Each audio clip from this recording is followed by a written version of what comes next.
दोस्तों मैं आज से आपके लिए रीजनिंग का भी क्वेश्चन लाया करूंगा और मैं ओनली पूरा टॉपिक नहीं कराया करूंगा रीजनिंग का। ओनली मैं जैसे एक टॉपिक है और वो ज़्यादा बार पूछा जाता है परीक्षाओं में, तो उस पर जो मेन क्वेश्चन होते हैं, मतलब अच्छे क्वेश्चन होते हैं, ओनली उन्हीं को लाया करूंगा, ठीक है ना।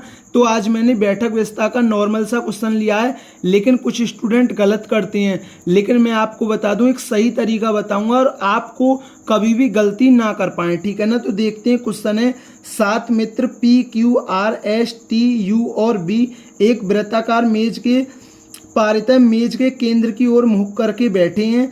Q और S के बीच में केवल R बैठा है, P और B के बीच में केवल T बैठा है, B Q के दाईं ओर तीसरे स्थान पर बैठा है, B U के बाईं ओर तीसरे स्थान पर बैठा है, R के दाईं ओर ठीक बगल में कौन है। अब देखिए 7 मित्र हैं। आप एक बात बताऊं, आप ऐसा वृत्ताकार चित्र ना बनाएं, ठीक है ना, कि 7 मित्र हैं तो आपने ऐसे बना लिया, ठीक है ना। लेकिन मैं आपको बता दूं, मैं इस चित्र को आपको बिल्कुल गलत कहूंगा।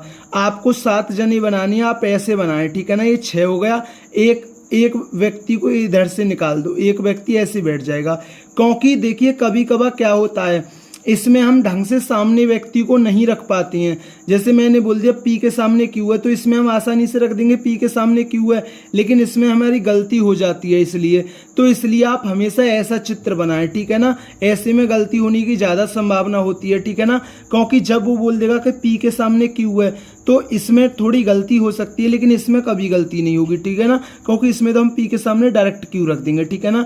अब जब ये क्या है, ये मेज के पर केंद्र की ओर मुंह करके बैठे हैं, तो सबका मुख ऐसे होगा, ठीक है ना, सबका मुख ऐसे होगा, ठीक है ना।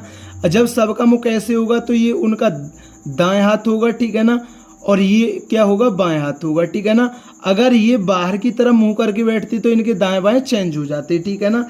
अब देखिए Q और S के बीच में केवल R बैठा है। अब कहीं पहली शर्त में कहीं भी बैठा लीजिए, Q और S के बीच में R बैठा है, ठीक है ना। अब मैंने 7 जने ऐसे बैठा लिए, ठीक है ना। अब उसने क्या बोला है, Q और S के बीच में R बैठा है, तो Q और S के बीच में कौन है, Q और S के बीच में R बैठा है। लेकिन अगर आप ऐसे करोगे, Q और S के बीच में आपने R बैठा दिया, भाई इसकी 2 कंडीशन हो सकती हैं। Q और S के बीच में R बैठा है, ऐसे भी हो सकता है और ऐसे भी हो सकता है, ठीक है ना। अभी तो R S और Q के बीच में बैठा है, तो आपको कभी भी ये चीज मत सोचना कि एक ही चित्र, आप एक चित्र और बना लीजिए, आप एक चित्र और बना लीजिए, कभी गलती नहीं होगी। एक बात बताएं, अगर आप 2 चित्र बना लोगे ना, अगर जैसे 2 शर्तें, अगर आपने 2 चित्र बना लिए तो कभी क्वेश्चन को गलत नहीं करोगे।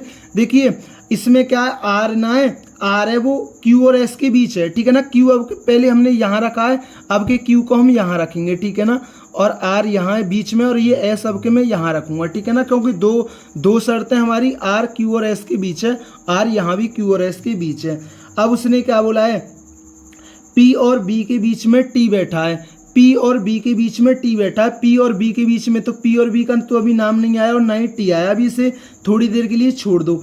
अब उसने क्या बोला, B Q के दाईं ओर तीसरे स्थान पर है, B Q के दाईं ओर तीसरे स्थान पर, Q का दाईं ओर तीसरा स्थान 1 2 3, तो यहाँ आ गया B Q के दाईं ओर तीसरे स्थान पर है, और यहाँ क्या होगा 1 2 3, यहाँ क्या होगा B यहाँ होगा। अभी तक हमारे दोनों चित्र सही चल रहे हैं। अब उसने क्या बोला था, P और B के बीच में केवल T बैठा है, P और B के बीच में केवल T बैठा है, तो भाई P और B के बीच में कौन बैठा है, T बैठा है। इधर तो आ नहीं सकता था, यहीं आ सकता था, P और B के बीच में T बैठा है। अब इसने क्या बोला है, P और B के बीच में कौन बैठा है, T बैठा है, ठीक है ना।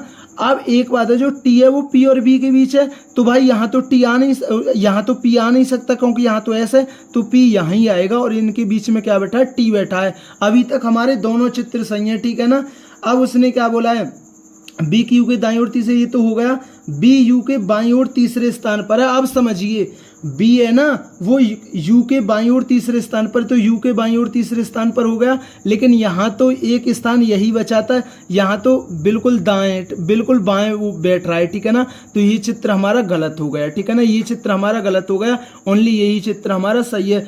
अगर आप ऐसे करोगे ना तो कभी भी क्वेश्चन को गलत नहीं कर सकते। मैं गारंटी के साथ कह सकता हूँ कि जो नए स्टूडेंट होंगे ना वो सीख जाएंगे बिल्कुल, और पहली बार में अब आपको चेक करने की जरूरत नहीं है, पहली बार में ये चित्र हमारा सही बना होगा। R के दाईं ओर ठीक बगल में कौन है, तो R के ठीक दाईं ओर बगल में कौन है, तो वो कौन होगा, वो एस होगा। ठीक है ना, तो ये आपके अच्छी तरीके से समझ में आया होगा। आप कभी भी गलती नहीं कर सकते मेरे अनुसार करोगे तो।